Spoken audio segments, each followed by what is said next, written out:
Hey, I'm Hunt, and this is Hunt on LSU, your channel for LSU Fighting Tiger football talk.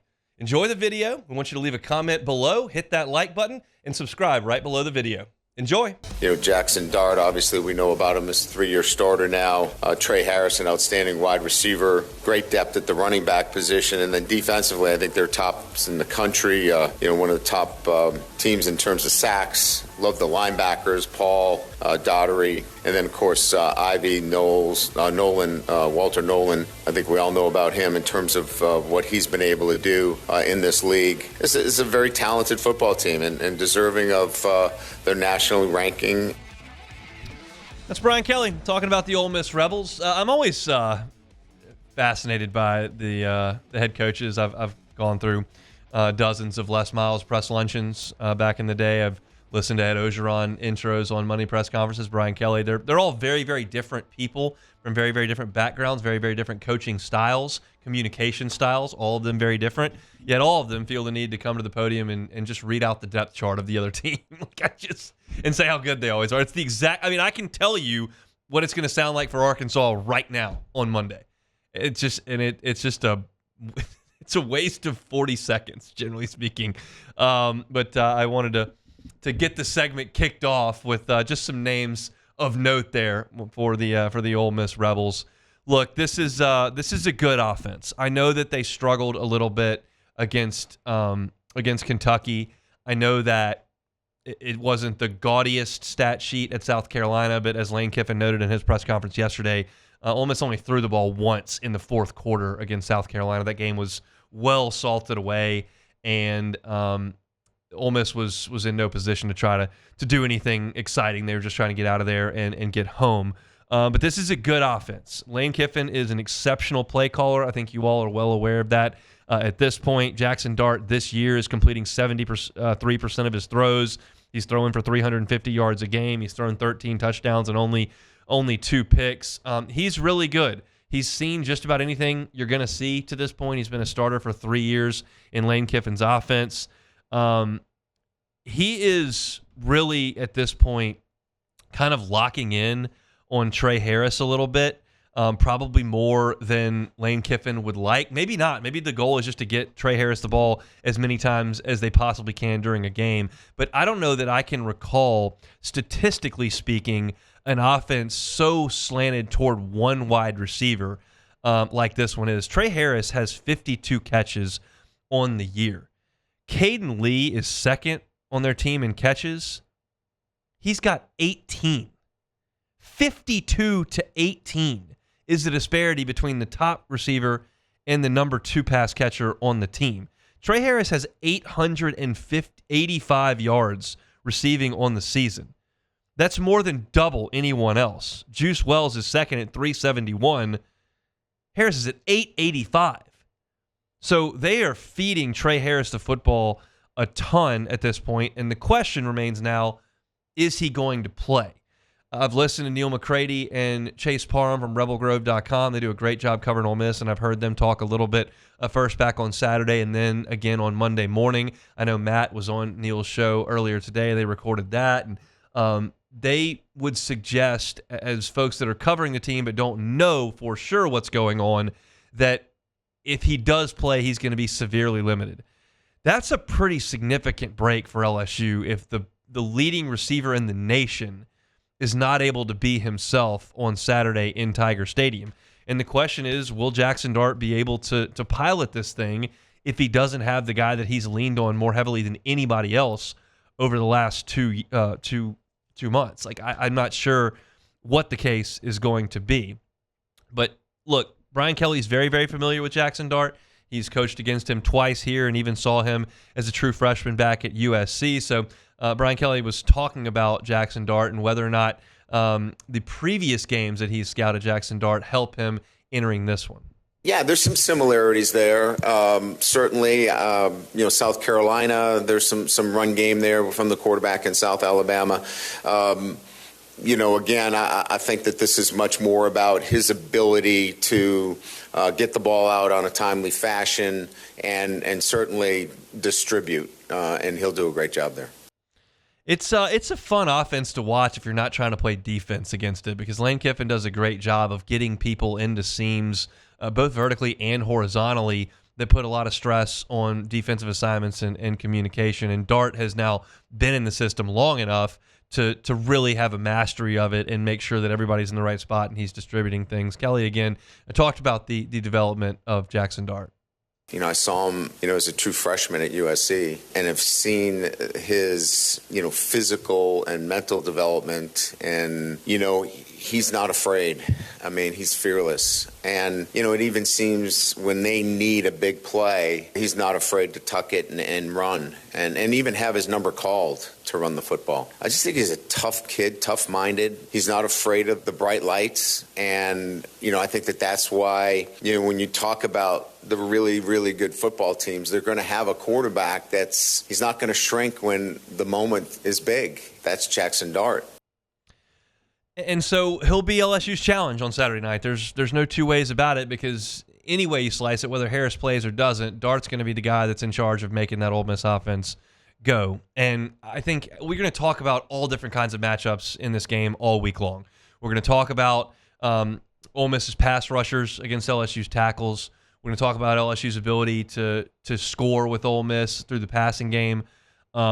And we'll talk about LSU up front trying to stop Ole Miss from running the ball. But I don't think there's any matchup that we'll discuss from now until kickoff on Saturday that is more impactful than Lane Kiffin, Charlie Weiss Jr., and Jaxson Dart and that brain trust dealing with LSU's safeties.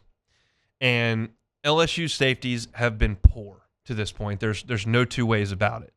If they're poor on Saturday, LSU is going to get cooked.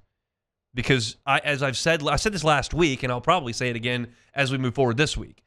I don't know of a coach who feasts on miscommunication and busted assignments more than Lane Kiffin does. I mean, it is just clinical what he's done.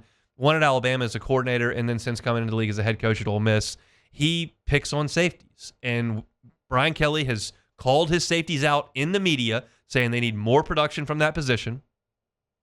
And he said after the game against South Alabama, we've been rolling safeties in. We're not going to do that come this week when we start practicing, and then Ole Miss game week.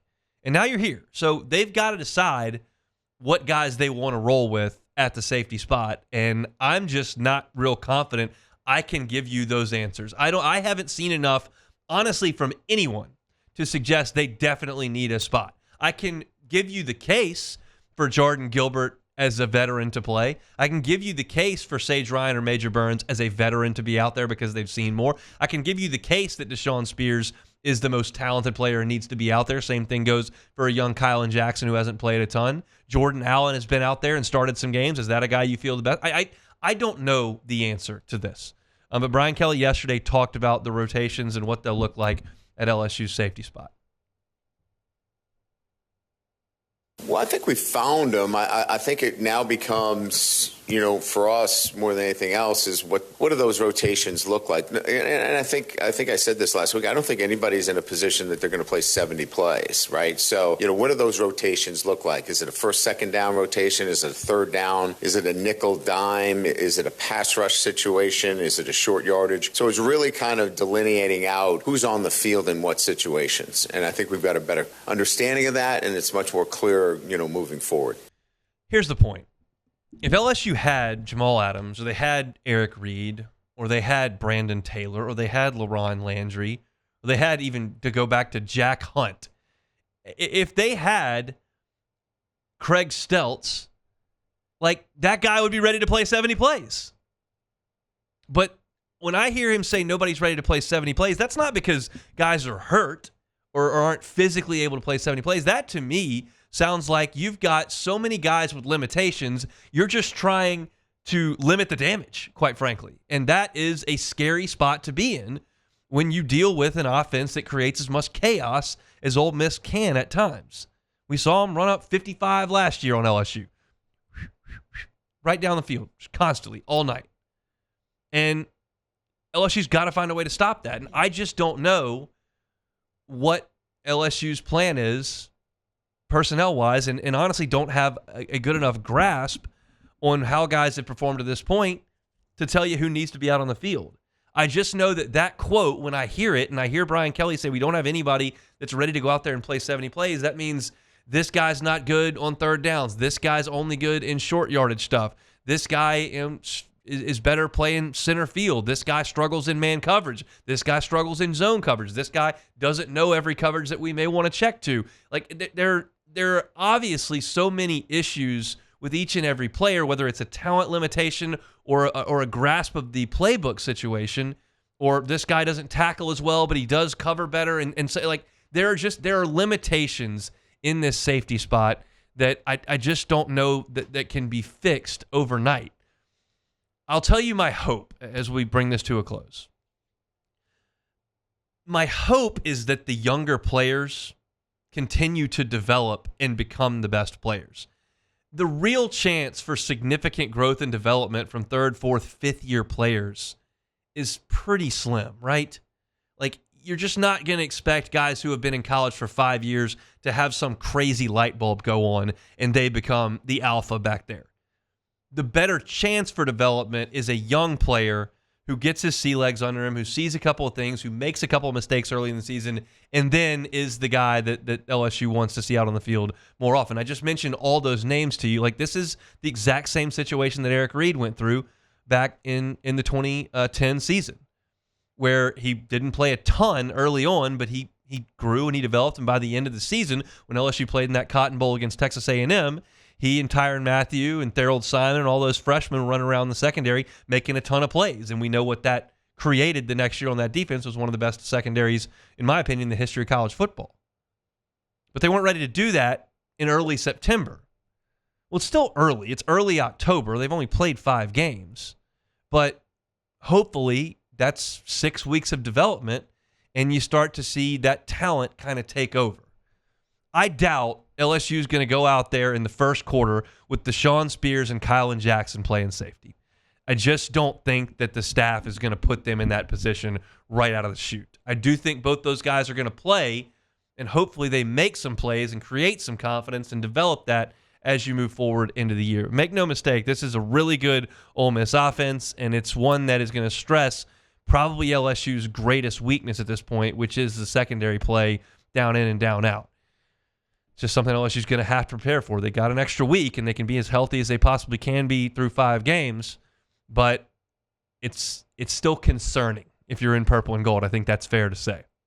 We'll continue to talk about LSU and Ole Miss. We'll have both coaches on the SEC teleconference tomorrow. Brian Kelly will meet with the media coming up on Thursday. Also tonight, LSU player interviews that I'll be at. So we'll see who comes out for player interviews this evening and what kind of sound we can bring you as the week moves forward. So if you're looking for LSU content, you can always find it on YouTube. Hunt on LSU is our YouTube channel for LSU football, all LSU football, all the time. Hey, thanks for watching Hunt on LSU. Before you get out of here, do us a couple of favors.